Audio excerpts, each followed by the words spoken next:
Alright, this is a video demonstration which should help with the P1 AOD rotation, just going over some common pitfalls that I have seen um, during my hours playing with people who are to 4 or even 5 man AOD. I am going to be focusing on the DPS rotation. Um, so if you look at the channel in PVME, the AOD format channel, then you can see there's a hammer, smoke cloud, and DPS rotation. I will be focusing on the DPS rotation. The smoke cloud rotation is fairly similar but has some different pitfalls. Hammer rotation is fairly easy, you just hammer. But yeah, the DPS rotation, I see quite a few mistakes going on. On the top of the screen, you should be able to see that. Yes, there is a ability tracker. It tracks uh, a few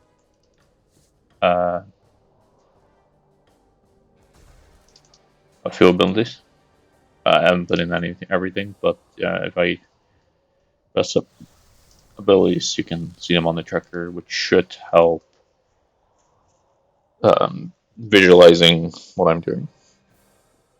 I've only added the important stuff. So obviously, when you are doing your build, it's a new friendly build in here. This shouldn't be the hard part. If people are struggling with this, I can add something extra to that. But yeah, though the first main part is stalling an ability. If you don't know what stalling is essentially casting an ability out of range. So, for example, if I were to stand here, oh, whoops. So right now you can't see these abilities. Let me just stop something else. So you can see I've casted Wild Magic and it's on cooldown. And then if I run in and I click on the dummy, it will not fire it apparently because I didn't do it correctly. So I'll stall it and then I can release it. You can see, so it throws it out. Later you store it. But being out of range is kind of annoying. So what you can do instead is, so you're hitting the dummy with the random abilities. Then you equip your main hand bladed dive switch. So, or sorry, not main hand, your offhand, and that will set your range to 1. You can see if I equip the Excalibur now, it will run into melee distance and try to mage hit the dummy. And if I cast, for example, Dragon Breath, it will run into melee distance before firing. So we can use this to our advantage when we're this close to a dummy. Okay, so we're hitting the dummy. You're building on a dummy in for many equip the. We're gonna equip Excalibur, stall Omni Power, and click on there ourselves so we don't run into melee distance. So as you can see, I've stalled Omni Power, and if I click on it, I didn't with my offense, but I can release the Omni Power. So that's how to stall. However, releasing, that's the firing, is a bit more difficult in Formanili because you have to use a spell to release on a different target. So, for example, if I stall, you don't stall asphyxiate. If I stall Wild Magic here, and I click on this dummy, it will not fire it. It will just auto attack. And so how you get around that is you cast a spell. It can be any spell. As long as you are able to cast that spell on your current spellbook and with your current runes. Obviously, we're on the ancient spellbook because we're maging. So, I have Smoke Cloud key mount to A, and I will use Smoke Cloud. I use Smoke Cloud to release spells. So if I'm building on this dummy, right, and then it's going to be time to stall Omni Power. So I'll stall Omni Power. and then click on the ground, as we did before.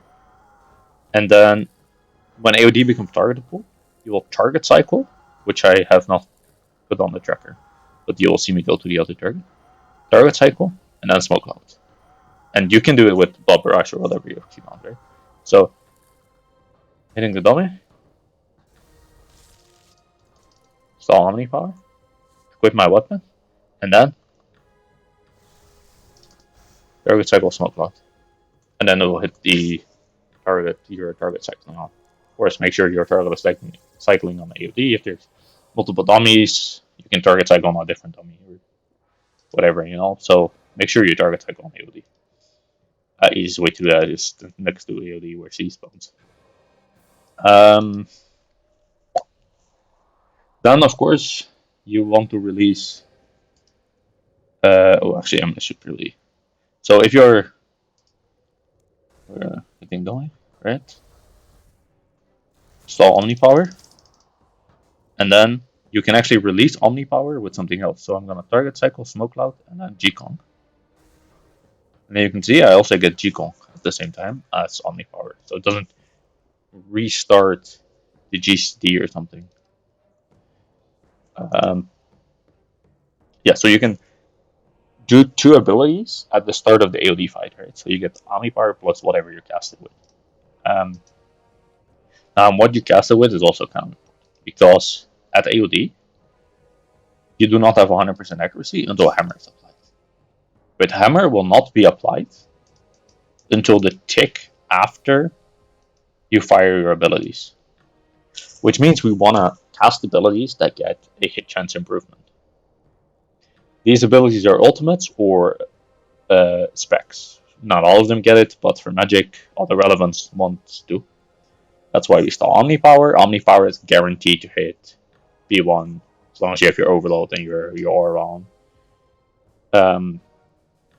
That's also why if you go into this is not the channel, you go into the channel, it will say release with ABS spec, right? Because ABS spec gets the boost, so you're guaranteed to hit the ABS spec.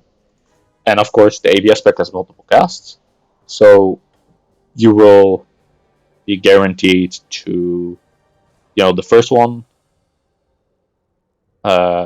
gets a boosted accuracy or the hit chance, and then the second one, the hammer is applied, so that one will hit regardless of whether it gets boosted or not. That is why the second option to release, that is useful if you have low adrenaline. So, for example, if I install Omni Power now, you can see, I have 28 adrenaline. Well, you can release with G-Kong, and then obviously I don't get any adrenaline now because I am not on the Tsunami boost. But G-Kong has a lot more additional hits that can give you crit chance. Or crit. More hits to can crit with. So you get 7 total crits with Omni and G-Kong. And that can then allow you to cast another ability. Now, of course, you're under staff spec, and whenever you get a hit, you'll get a hit based on what weapon you have equipped. And if you have your main weapon equipped, then your staff or your FSOA autos do very little damage. So you always want to get as many of your autos as possible with the staff equipped. So why do we release with G-Kong? Well, Omni Power hits very late. It hits after 3 ticks.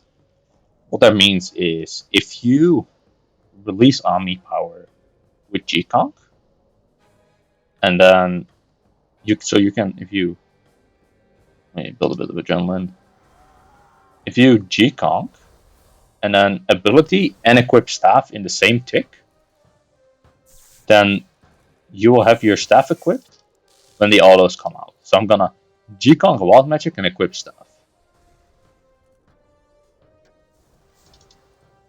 Right? So any autos that will come out of the FSOA spec will be 2-handed auto attacks because I have my staff equipped.